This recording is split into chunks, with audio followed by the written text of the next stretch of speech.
Incoming transmission. Hey everybody, this is Ed with Boosting the Signal, and this week my guest is Greg Vorob. Hey Greg, how are you doing? And welcome. Thank you so much for having me, Ed. This is a thrill.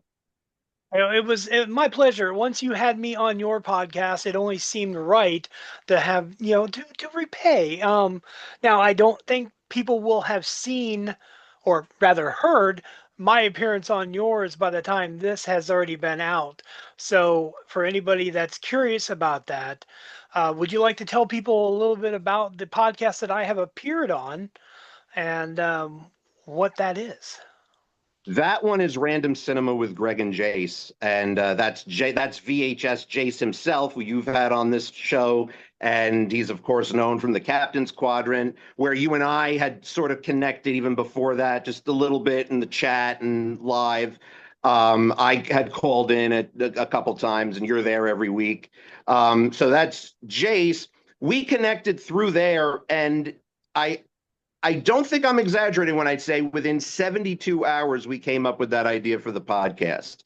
And so Oh, we kind of spun off into the Random Cinema with Greg and Jace. And what we do is our guest gets a selection of 4 years, and they choose 1 year out of the four, and then they choose a film that was released that year. And we talk about it for 30 to 40 minutes. And it's it's a great really, because it's fun. It's fun. It's a good concept. yeah, for me, Jace, of course, does it for the love of film. I do it for the love of film. For me, it was I want to watch films, whether I like them or not, that, are kind of out of my comfort zone. Also, I have this philosophy, if you will, of so much art and so little time. We all are on this. We're not going to hear every song ever written. We're not going to see every film ever written. So we came up with this way of, we can see a smorgasbord, if you will, of films. And yeah, I've already watched so many films that whether I even liked them or not, it didn't matter because I saw so many films that I wouldn't have watched otherwise. Yeah. Well, and you're 100% right. You take look at every year, the new generation comes around and they'll say, "Oh, I heard about this really old movie, Back to the Future. You got to check it out." And then you want to kind of just smack them a little bit because of what they've said, but it is good that people do discover things that are new. Or in the case of my episode talking about falling down, spoiler for anybody that yeah, but yeah, it was fun, and it gave, like, when I was given the choice of my year, I remember looking through going, there's some really good choices in here, but I wanted to go a little off the beaten path, as it were. So Yeah, and Jace and I are going to be in our guest shoes in a couple of different episodes where I gave him 4 years and he has to pick one, and then vice versa for me. And we are Ken Radner, who does Star Trek: The Undiscovered podcast from the very beginning and still does it now. Actually, because you this is like Sophie's Choice, you guys. This is actually absolutely impossible. So, yeah, it's a lot of fun. We got some great guests lined up, and working with Jace it was a great gift, a happy accident, if you will, that simply came out of being in the chat of Captain Squadron and being acquainted with Joe. well, something I've never told Jason, and I probably should. My mom loves it anytime I do anything with him. She seems to really love his voice. So, like, in any, like, it's something about his voice. She always says it reminds her of somebody else. I don't know, somebody old from another movie that probably needs to be reviewed, but from a really old movie. But That yeah, actually makes two of us. My mom loves listening to Jace as well. it must be something about the moms. It's the good day, man. It's the good day accent, man. Now, so we kind of touched on this off camera, but it was an interesting story that I really wanted to get back to. And I don't really know if there's a really good way to segue into it, but your last name is Vorob. But as we were discussing your last name, you started regaling myself with an interesting story. I thought you might want to tell everybody, where does your name originate from? Well, it's Russian, and it was shortened from Vorobyov.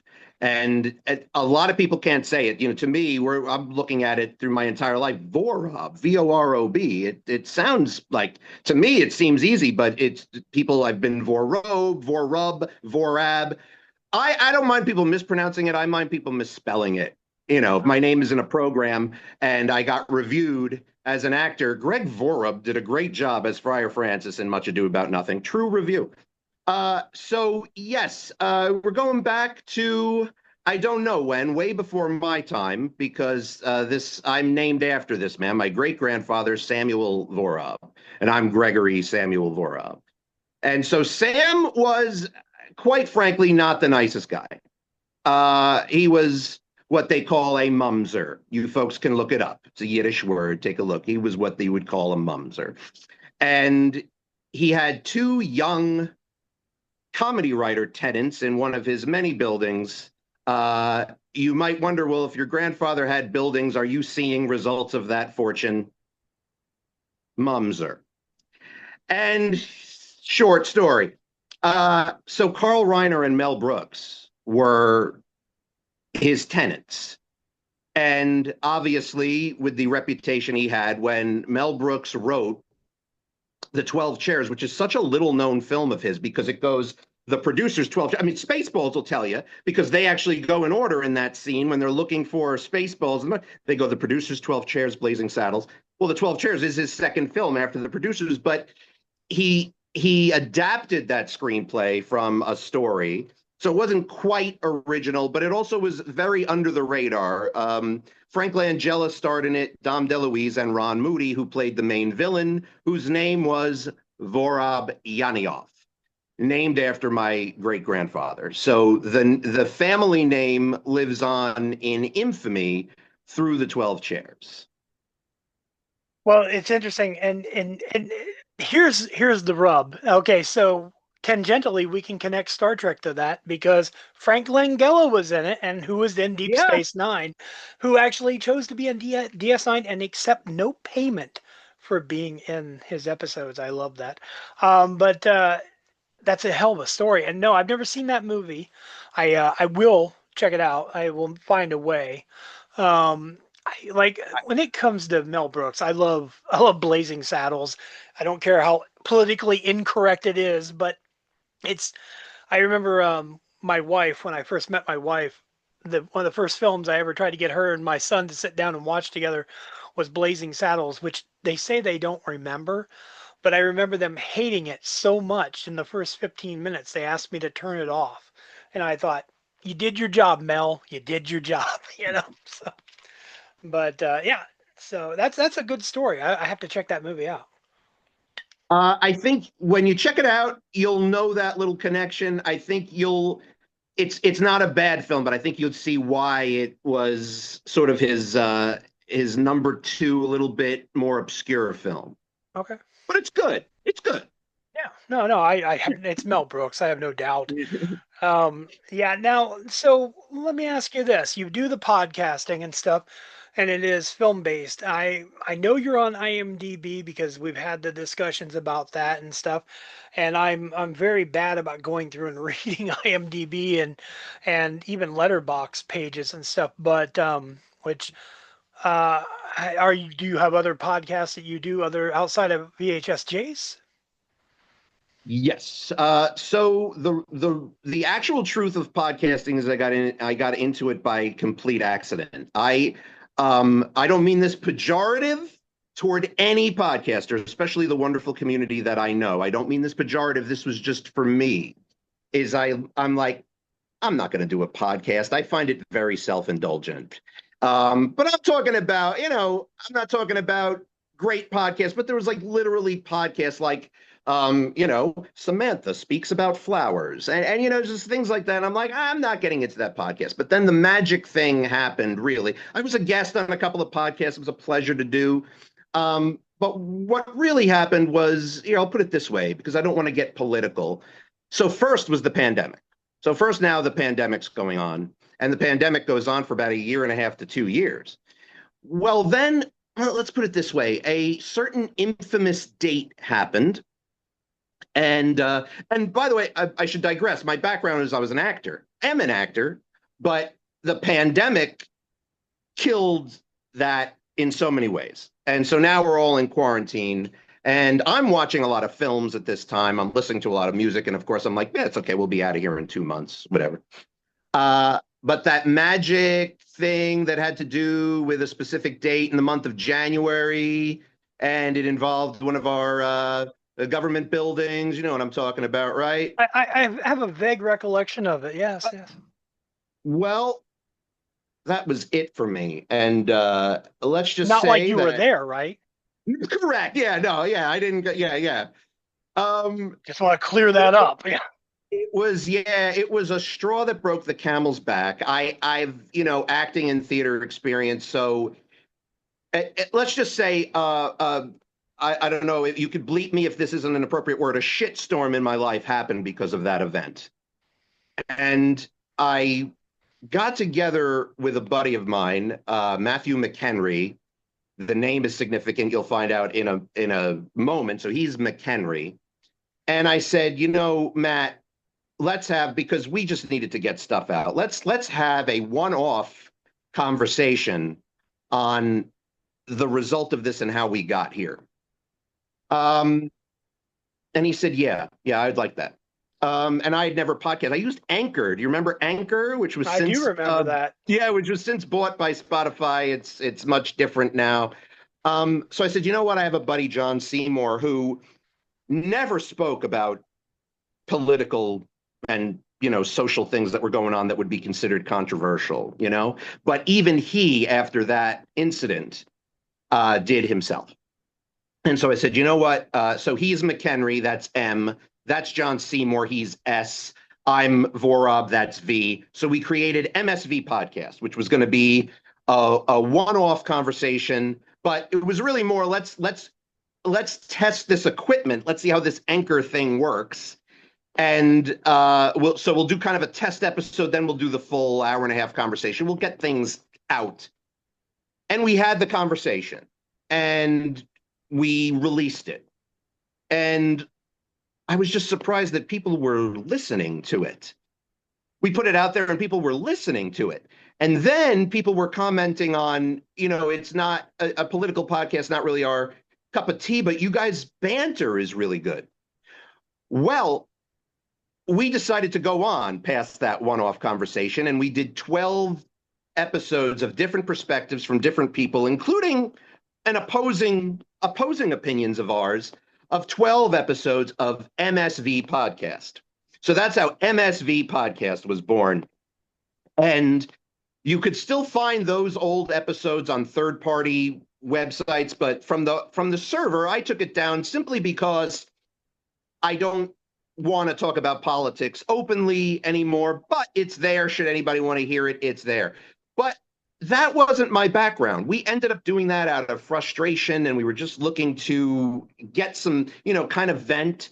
And it was we ended up meeting some great guests and getting to know them better. And two of those guests happened to have been Daniel Hulley and Ken Radner, and that's going to matter momentarily. Well, we decided to go on, John and I, because a lot of people, Matt McHenry said, I didn't sign up for like this full season, these full episodes of podcasts, but you and John should go on because you guys actually have something going there.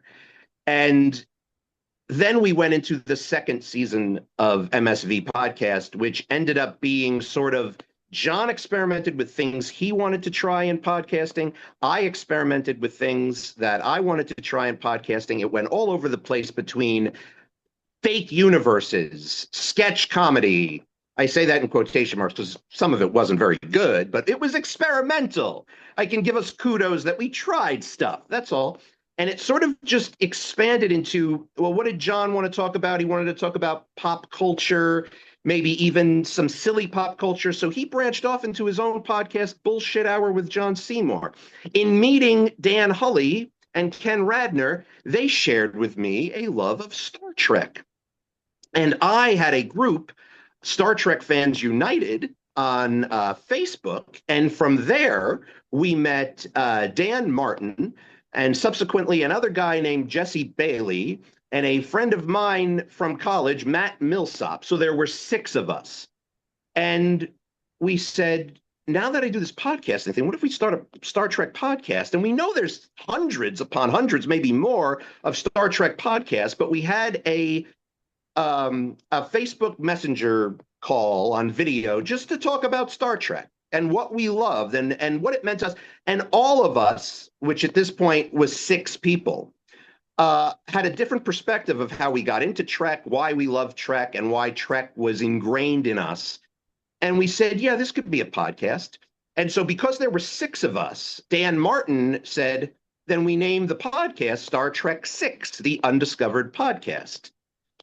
Subsequently, we lost Jesse. I don't even know what happened to him. He kind of disappeared. Jesse, if you're out there, hi, we're doing the podcast now, wherever you are.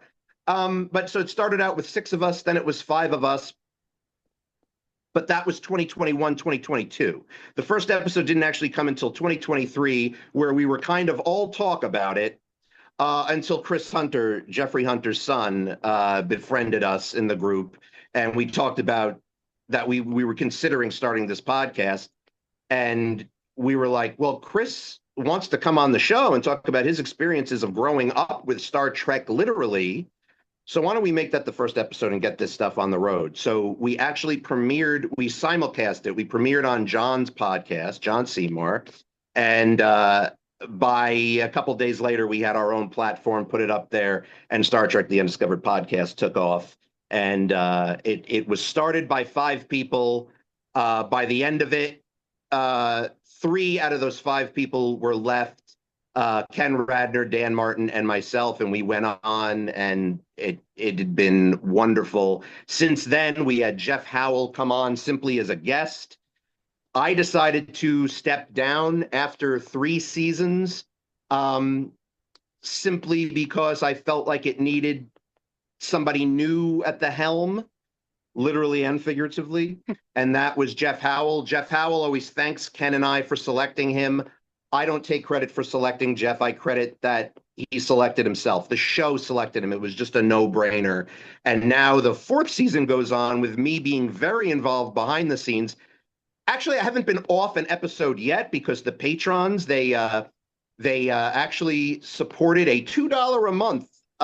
One of our tiers is $2 a month. Make Greg watch Starfleet Academy, which was great because I did not watch I did not like it at first, but then, and what happened now is very unfortunate. We just did an episode on it, but I did not like it at first. But the patron said, no, we want to hear Greg listen to it and react to it every week. So that's what we did. But damn it, it got good. And now I'm very sad about the cancellation, which is a whole other can of worms. But yeah, so I was a co-founder of Star Trek The Undiscovered Podcast, and now it's gone on with Jeff and Ken being the showrunners from Star Trek The Undiscovered Podcast. So right now there are 3 live podcasts I'm involved with. So you got The Undiscovered Podcast.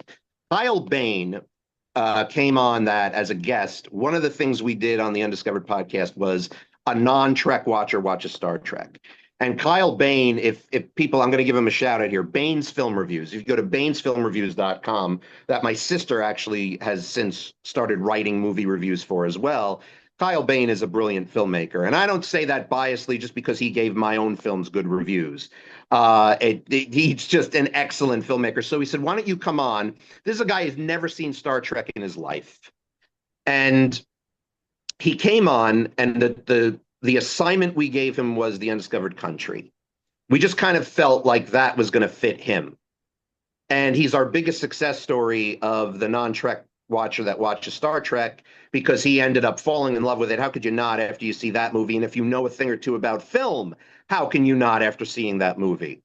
So then he became, everybody's seeing the new Star Trek through the eyes of a new Trek watcher, with everything that all the episodes he subsequently reviewed with us.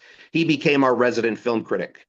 But in season 3, we knew that Kyle's time was going to come to a natural end, because we got up to section 31, of course, but we got up to Star Trek Beyond.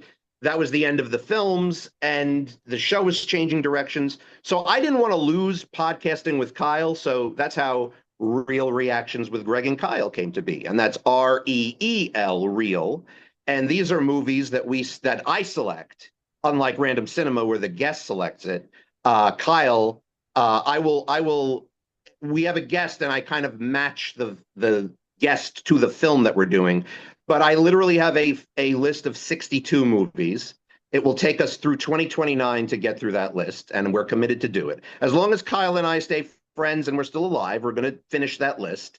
And we do it once a month without fail. It's never off a month. And if we do ever lose a month, we just make up for it that month. We do two a month. And it's under the radar films that I think are lovely, but nobody knows. And I introduced them to Kyle and a guest.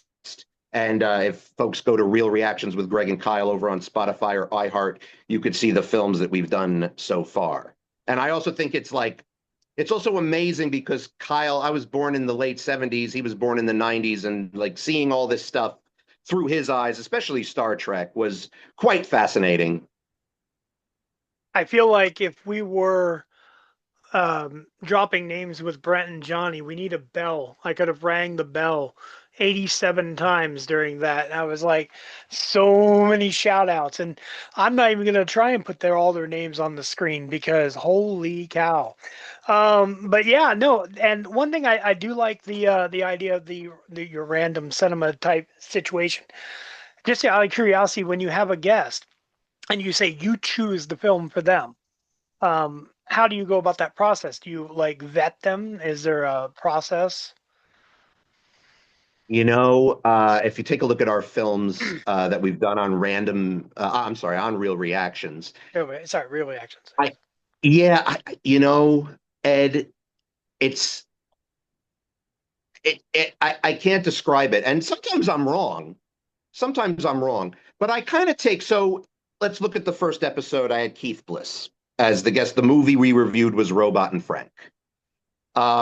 And Robot and Frank is sort of this quirky dramedy with sci-fi elements. Oh, it's a good Keith movie. co-host. Frank Yes, Langella again. Frank Langella once again, exactly, the star. And it has those sci-fi elements. It has the dramedy elements. It has that dark comedy elements. And the director, of course, went on to do one of the Marvel films. Not huge on the Marvel film. He did the Thunderbolts, I think. Right? Was it? He did Uh, one of them. The director of that, Jake Schreier. He I'll ended up take your doing. word for it. I don't Yeah, know. he ended up doing one of the Marvel films. Keith is on Happiness and Darkness, the superhero movie podcast, co-host of that. I happen to know Keith since I'm 10. But so there's a sci-fi theme in it. He's a sci-fi fan.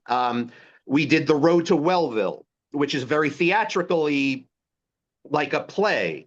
So I choose a theater person. And it's I make exceptions sometimes if they've seen the film before but don't remember it, if they've heard of the film but didn't see it. I make some exceptions, but usually I want them going in blind on that one, just along with Kyle. And yeah, sometimes I actually feel I'm going to call John Seymour out, and I actually feel like he purposely didn't like the film I selected to him. He's a big Sherlock Holmes fan, so I selected Zero Effect for him. And he said he didn't like it, but yet he still rated the movie very high, like an 8 or something. And being that it's a modernized Sherlock Holmes, I've been wrong a couple times, but still, the ballpark. Zan Sprouse, who's known from Gold Standard, the Oscars podcast. The second film we did was Mumford, the very little known Lawrence Kasdan film. She reviews Oscar-winning films. She had mentioned being a fan of The Big Chill at one point. So I kind of have to know them a little bit and say, all right, I'm going to take a chance. Don't worry, I'll do it with you, Ed. I will do it with you. There's 62 movies on the list, and will be running through 2029. So eventually I'll match a film, and you will be able to tell, was I right? Was I wrong? Was I in the middle? Was I in the ballpark? I'm gonna be pretty difficult. I think I like most people, pigeonhole me as, oh, he's the Star Trek guy, he's the sci-fi guy. But then, like, you know, yesterday I was in a chat. Uh, I I I like to pop in live. I'll see an Instagram live and I'll jump in just for poops and giggles. And I was in there and somebody was talking about their favorite films.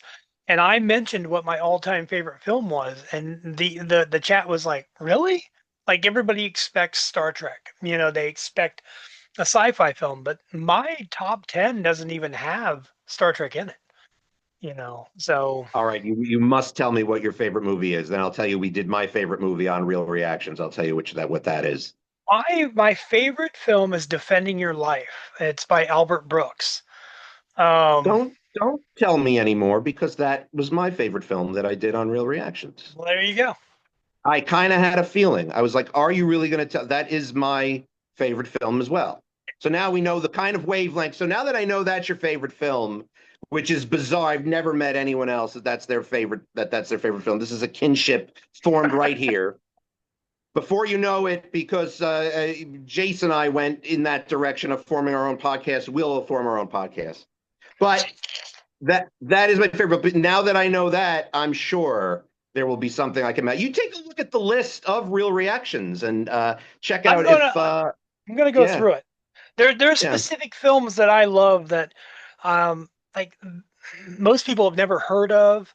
And so I'm gonna look for it. We just had that Step Brothers moment. Did we just become best friends? yeah, But yeah. like there's one movie, I won't say what it is because it could be on the list and I don't want to taint any results of the future. But All right.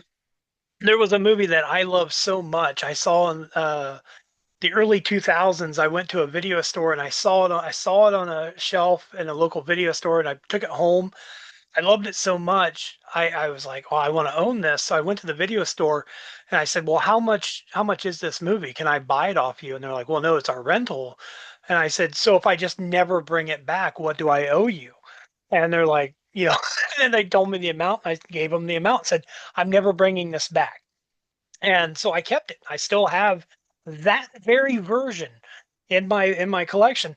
And then I was dating someone, seeing someone in another state, and I went to visit her, and she's like, "Well, what do you want to do?" And I was like, "I want to go to all of these locations where they filmed this movie." And so we made it a point to travel to every point where they filmed it in that city. And so I mean, there's some obscure shit in my in my love. Yeah. It would be wild if that film is on the real reactions list. You could take there is. So we started in November 2024. So from March 2026, the films are on there. Take a look at that list. This is Okay. wild with the We're defending your I'll life connection. While we're here, I'll look this list up because I'm curious. I'm curious enough not to wait until we are done. And Yeah. Well, I think the audience wants to know. well, they may not, but they're going to find out. All Remember, right. the film So you mentioned could be on a future list.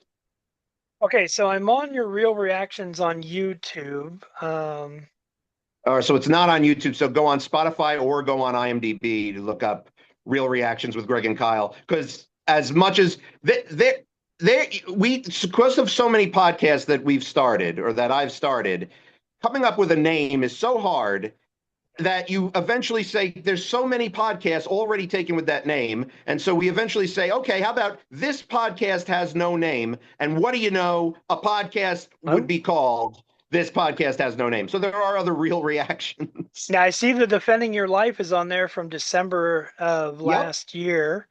I'll definitely be listening to that one. And as you can see, I gave you no lip service. It says Greg's all-time favorite film. Yeah. The Stuart Saves His Family. That's a pretty decent film. It doesn't get a lot of love. Robot and It's Frank. No, the prejudged. the the, the movie is not on the list. So Well, it could be on the future list. definitely be on the future list. Yeah, my top 10 is very eclectic. Like I said, if it comes to Star Trek films, like I love Star Trek films. Don't get me wrong. That's why we're here. But like I don't want to ever put them on a top 10 because they're comfort films. Like I could watch Wrath of Khan, I could watch Undiscovered Country anytime, like literally any day, every day if I had to. The old if you were stuck on a desert island, what would you have? I'd probably bring those with me. Um, but then I'd need Yeah, electricity. it's me with Ghostbusters. I can't call it my favorite movie because Ghostbusters is my everything movie. Ghostbusters, I remember seeing in the theater when I was 5 years old. And a lot of people, when they talk about the first time they saw Star Wars, now, granted, I was not born just yet when the first Star Wars came out, but I saw Jedi in the theater. That was the first one I was able to see in the theater.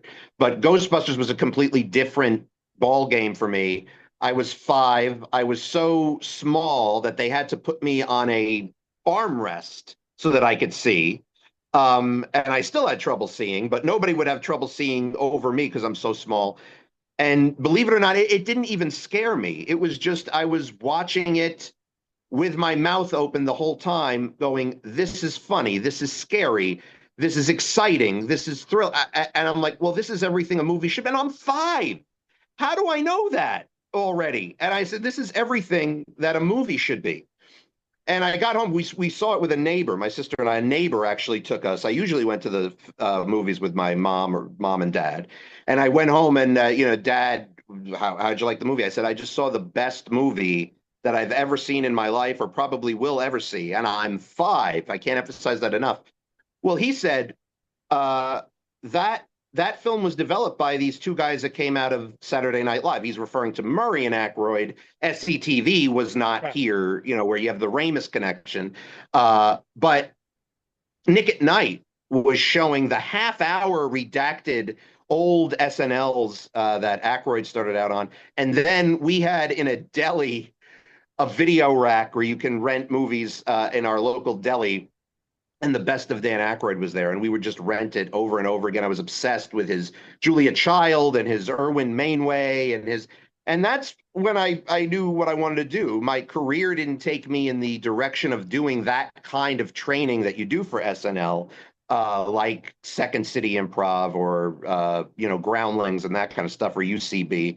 I ended up being a Meisner trained actor. So it went into a different direction, but I still love that stuff. And if people go on my YouTube channel, uh, that's the kind of stuff that's there.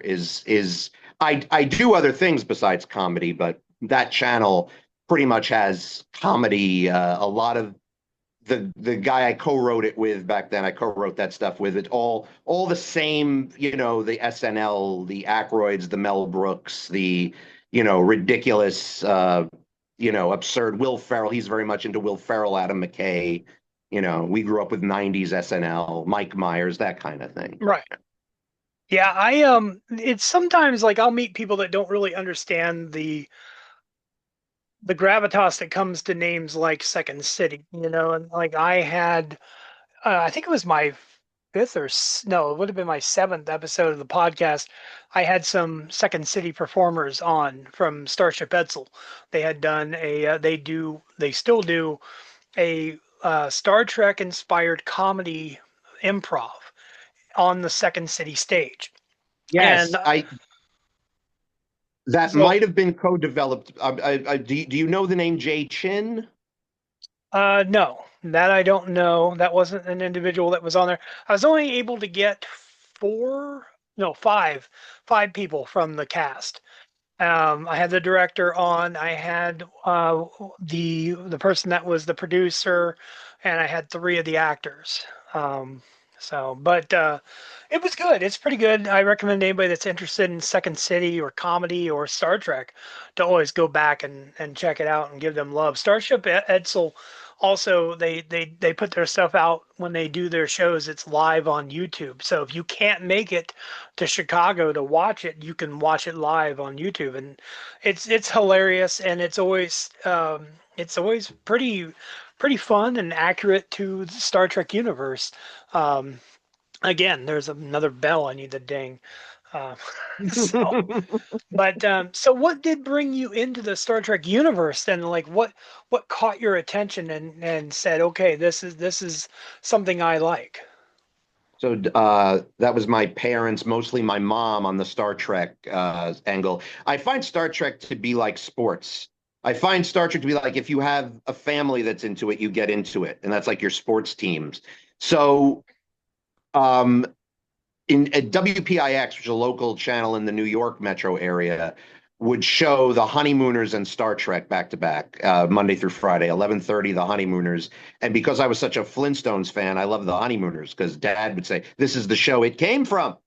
But right after it was Star Trek. So Star Trek was, um, besides the films, the series, the original series, and this predates the Next Generation.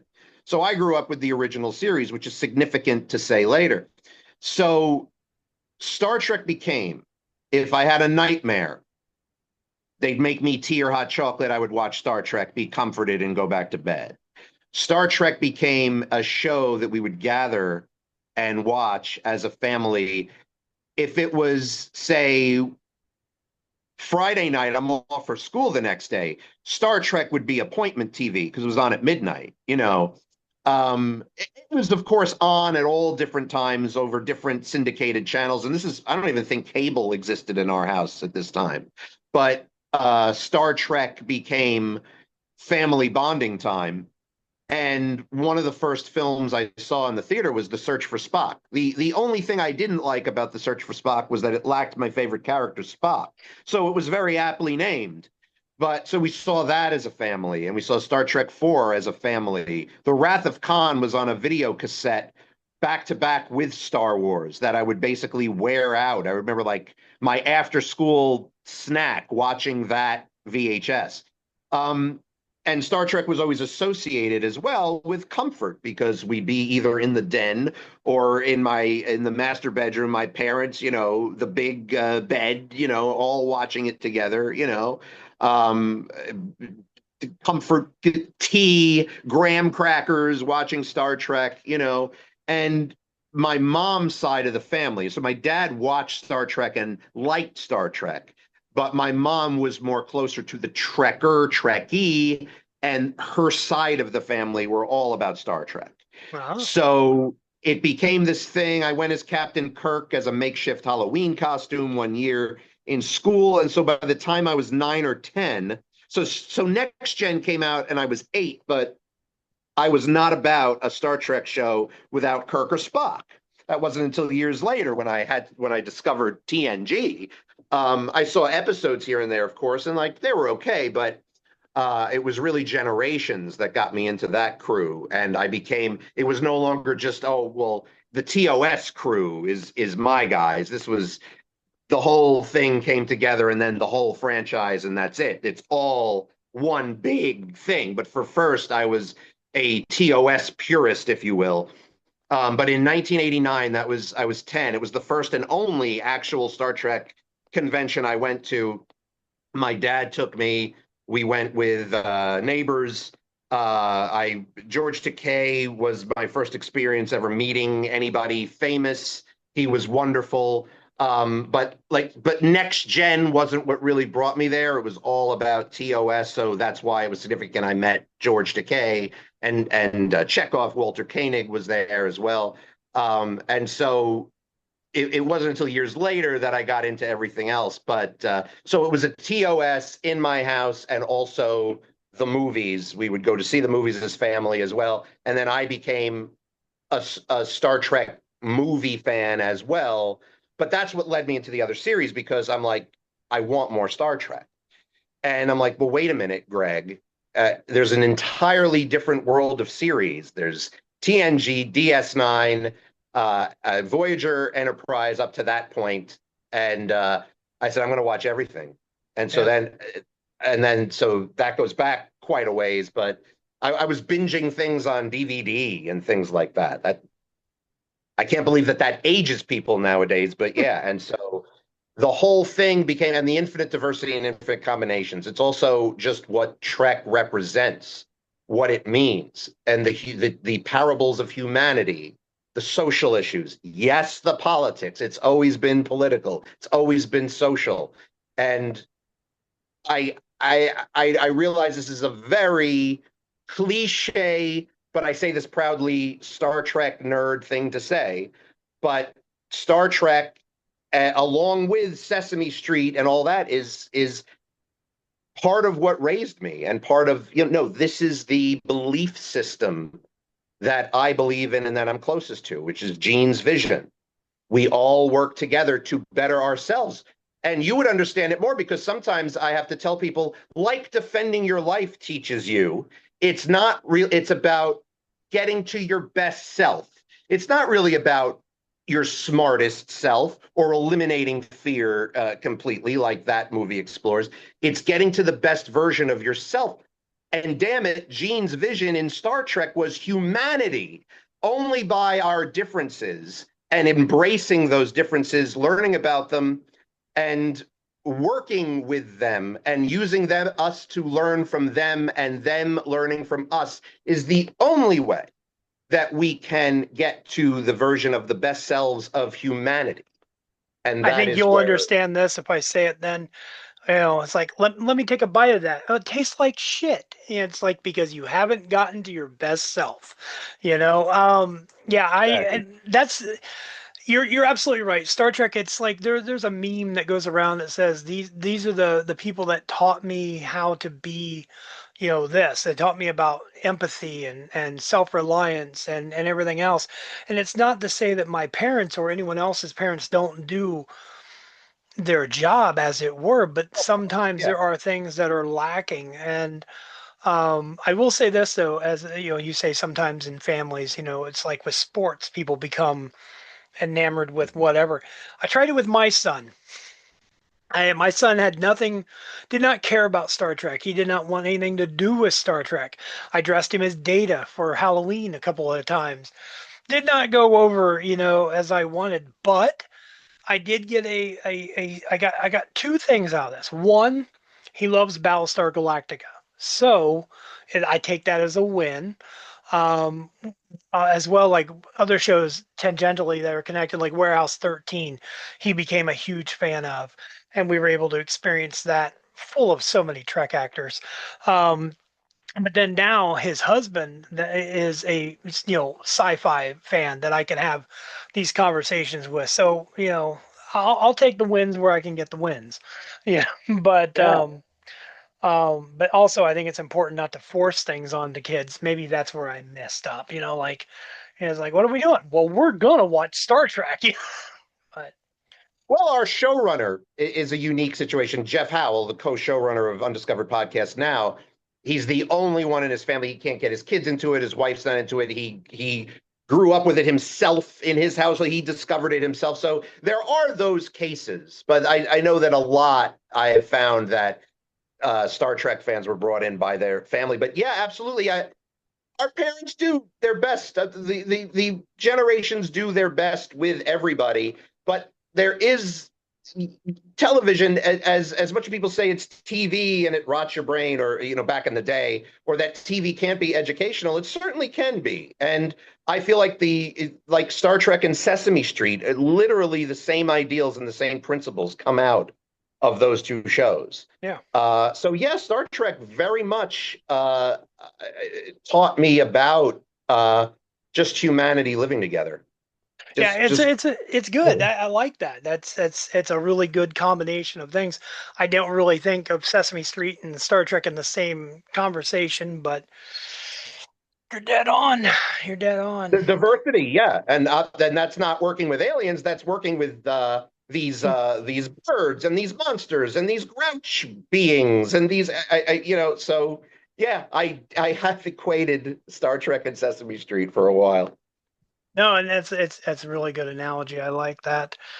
Um, yeah, and I you mentioned seeing Star Trek 3 in theaters. That was Star Trek 3 was the first Star Trek movie I saw in theaters as well. I saw it with my father. Star Wars though, I saw Empire first in theaters. I'm a bit older. A little Um, bit. Yeah, Jedi was me. Yeah. yeah. The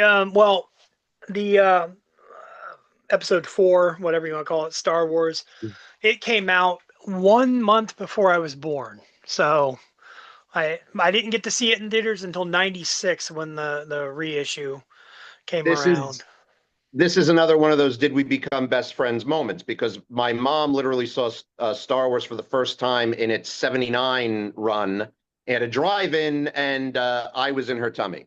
So she There you go. said, and Star Wars, I mean, it was special to me. I did grow up a Star Wars fan too.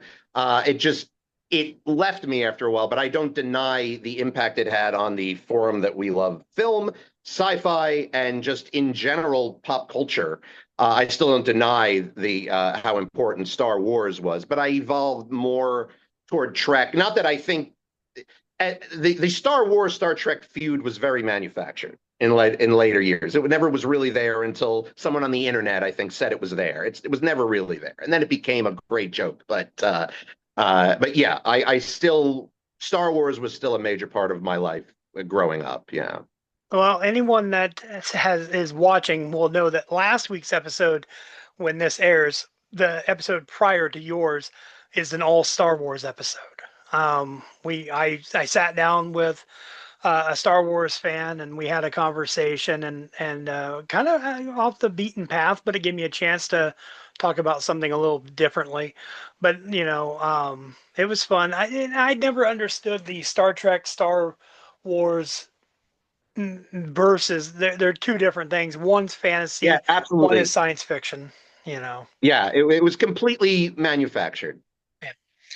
And it is what it is. But no, yeah, I gotta tell you, this has been a good conversation. I'm glad that you came on and we had this talk and everything else. Um, I um, I want to make sure that people know where to find you. So I'm gonna, everything will be on the screen, of course. And if I don't know, you know, I want to make sure everybody can find you and they check you out. Especially, I'm gonna go back. I'm gonna watch. I'm gonna or listen to your real reactions. I'm really curious about that. I especially want to hear your defending your life episode. My wife, she knows I'm a big fan. Like the only time I ever had that movie was on DVD. I had the old paper clamshell version, and I you're probably the only person who will appreciate this. I can tell you. I love watching the Criterion Closet videos. I love those videos. So I would always see off to the right side, I could always see Defending Your Life sitting there. And I'd wait for people to find it. And if somebody would choose that in their thing, I'd say, okay, that's a celebrity I could probably get along with. And so I always got a kick out of it. Like my personal Blue Sky page or my threads is usually filled up with people that have posted, or I'll post whenever somebody has chosen that from the Criterion Closet.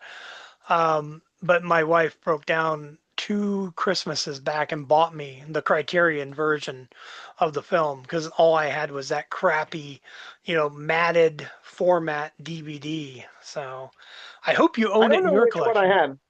Yeah, well, I only own, especially because I had to sell a lot of my media, a lot of my physical media I had to sell. But Defending Your Life, the Shawshank Redemption is over there.